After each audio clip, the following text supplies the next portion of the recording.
God bless you all. What's happening with you? Um, it's Wednesday, y'all, and it is a crazy day. It's been a crazy month, crazy year. As a matter of fact, it's been a crazy few years. Um, I don't even know where to begin. I just felt like recording and sending out a little cast, a little video to all of you who watch me and listen. I just feel like being transparent today. I'm frustrated. I'm mad. I'm hurt. I'm a lot of things, and it's mainly at myself.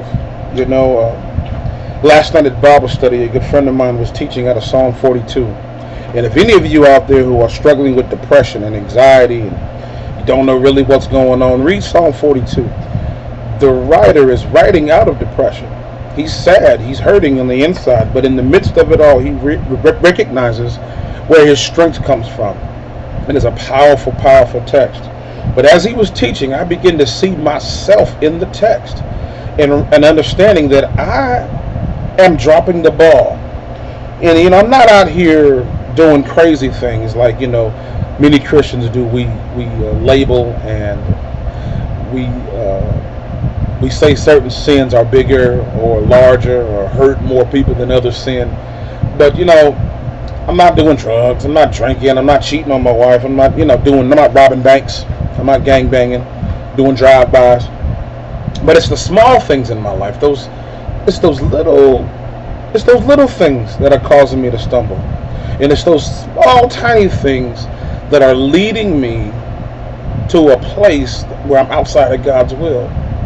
And it's ordering my private world that is causing me to not fail, but not be as successful as I should be in my marriage, in my ministry, as a man.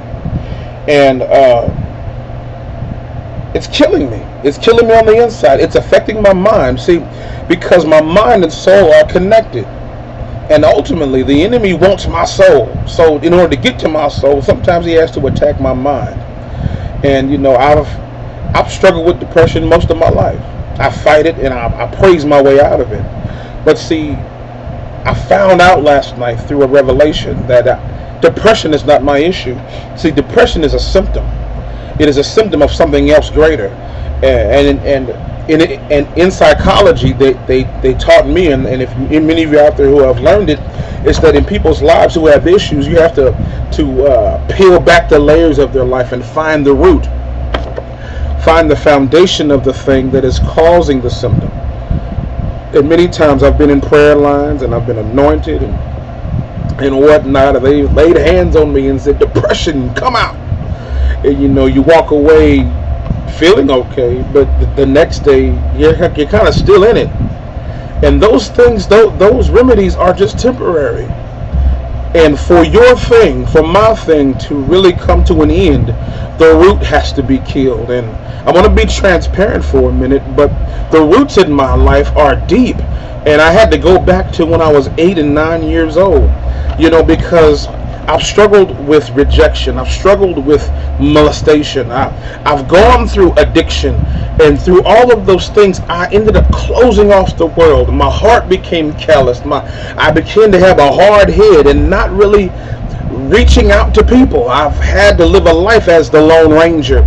And because of it, I now am sitting here struggling with ordering my private world, because for 33 years almost, I've lived my life alone. Even being married, having great parents, good friends, okay churches. I'm in a great church now, but okay churches, but man, struggling. Do you hear me? And I know you out there, you feeling the same way. So I would encourage you all to encourage yourself. Don't look toward man to give you the help you need, but dig deep within yourself. Find the root that is causing you to stumble. Quit dealing with the symptoms. Stop putting on band-aids. You may need a bypass surgery. You may need open heart surgery, brain surgery, something deep that involves a long process of healing. But be encouraged that if I can come out of it, you can come out of it too. I'm going to tell you a story. I remember I was molested twice, once at the age of 9 and once at the age of 10. The second time, I remember walking down a dirt path to my house after it had just happened, and I was crying, and I was very upset as a young boy. But I was still kind of mature as a young man, being an only child, and my mother put into me independence. So I had some maturity about me, and I wanted to understand why it happened, but I needed to tell somebody. I got home and my eyes were swelling with tears, and I wanted to open up to my mother and my grandmother, but before I can open my mouth, as I opened my mouth, they began to tell me about myself and how they were disappointed in my grades and how I was slipping in my chores, and I wasn't being as respectful as I used to be, and I actually I got in trouble that day. I was disciplined, and I was hurt because I didn't get a chance to open up. They didn't realize the reason why my grades were slipping and the reason why my chores weren't being done as much, and why I wasn't being as respectful was because I had just been molested just about 8 months prior to that. I never got that chance. So those of you who have children, those of you who have people in your life that you're responsible for, give them an opportunity to speak.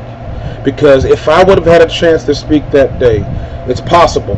I'm not saying that's the cause, but it's possible that the root would have never had a chance to take root and to grow and to go as deep as it is today. Because of that, I stopped talking to people. I stopped trusting people, and I began to be selfish and look out for myself. So from age 10 to just a few years ago, I've struggled. But no more. I declare to you, I declare to me, that today I will be free from that mess that happened to me so long ago. And that depression and any other symptom that tries to raise its ugly head, I bind it in the name of Jesus, because the root is now dying.